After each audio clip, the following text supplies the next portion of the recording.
വിവാഹമെന്നത് ഒരു പവിത്രമായ ബന്ധമായാണ് എല്ലാവരും കണക്കാക്കാറുള്ളത്.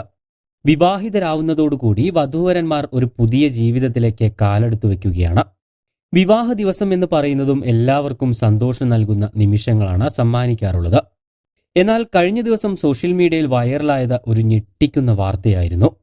വിവാഹം കഴിഞ്ഞ മണിക്കൂറുകൾക്ക് ശേഷം വരൻ വധുവിനെ ക്രൂരമായി കൊലപ്പെടുത്തി എന്ന വാർത്ത ഞെട്ടിക്കുന്ന ഒന്നു തന്നെയാണ്.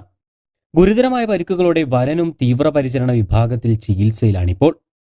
എന്താണ് സംഭവിച്ചതെന്ന് അറിയാതെ ഞെട്ടിത്തരിച്ചിരിക്കുകയാണ് ബന്ധുക്കളും നാട്ടുകാരുമെല്ലാം. കഴിഞ്ഞ ദിവസമായിരുന്നു 27-കാരനായ നവീന്റെയും 19-കാരിയായ ലിഖിതയുടെയും വിവാഹം നടന്നത്. വിവാഹ ചടങ്ങുകൾക്ക് ശേഷം വധുവിനെയും കൂട്ടി വിവാഹ മണ്ഡപത്തിൽ നിന്നും വരനും കൂട്ടരും സ്വന്തം വീട്ടിലേക്ക് പോവുകയും ചെയ്തു. വരന്റെ വീട്ടിലെത്തിയ ശേഷം ദമ്പതികൾ സംസാരിച്ചുകൊണ്ടിരിക്കെ പെട്ടെന്ന് ഇരുവരും തമ്മിൽ അഭിപ്രായ വ്യത്യാസം ഉണ്ടാവുകയായിരുന്നു. ശേഷം ഇരുവരും മുറിയിൽ കയറി വാതിൽ പൂട്ടി. ഏതാനും മിനിറ്റുകൾക്കു ശേഷം മുറിക്കുള്ളിൽ നിന്ന് ഇരുവരും വഴക്കിടുന്നതാണ് ബന്ധുക്കൾ കേട്ടത്. തുടർന്ന് പരിഭ്രാന്തരായ ബന്ധുക്കൾ വാതിൽ തുറക്കാൻ ആവശ്യപ്പെട്ടുവെങ്കിലും വാതിൽ തുറന്നില്ല. ഏറെ നേരം കഴിഞ്ഞിട്ടും വാതിൽ തുറക്കാത്തതിനെ തുടർന്ന് ബന്ധുക്കൾ ജനൽ ചില്ല് തകർത്ത് മുറിയിലേക്ക് നോക്കിയപ്പോഴാണ് നവീൻ ലിഖിതയെ ആക്രമിക്കുന്നതായി കാണുന്നത്.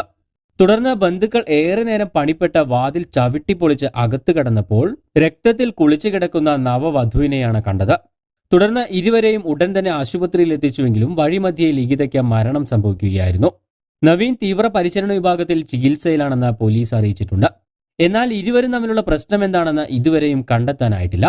ലിഖിതയെ ആക്രമിക്കാനുള്ള ആയുധം നവീന് എവിടെ നിന്നാണ് കിട്ടിയതെന്നും ഇപ്പോഴും വ്യക്തമല്ല. നവീന് സംസാരിക്കാൻ കഴിയുന്ന പക്ഷം മാത്രമേ സംഭവത്തെക്കുറിച്ച് കൂടുതൽ അറിയാൻ കഴിയൂ എന്നാണ് പോലീസ് പറയുന്നത്. കർണാടകയിലെ കോലാർ ഗോൾഡ് ഫീൽഡ് ഏരിയയിലെ ചെമ്പരസനഹള്ളിയിലാണ് സംഭവം നടന്നത്. അവിടെ ഒരു തുണിക്കട നടത്തി വരികയാണ് നവീൻ. ഏതായാലും സംഭവത്തിൽ കൊലപാതകത്തിന് കേസെടുത്ത് അന്വേഷണം നടത്തി വരികയാണ് പോലീസ് ഇപ്പോൾ. കൂടുതൽ വാർത്തകൾക്കും വിശേഷങ്ങൾക്കും ചാനൽ സബ്സ്ക്രൈബ് ചെയ്യാൻ മറക്കരുത്.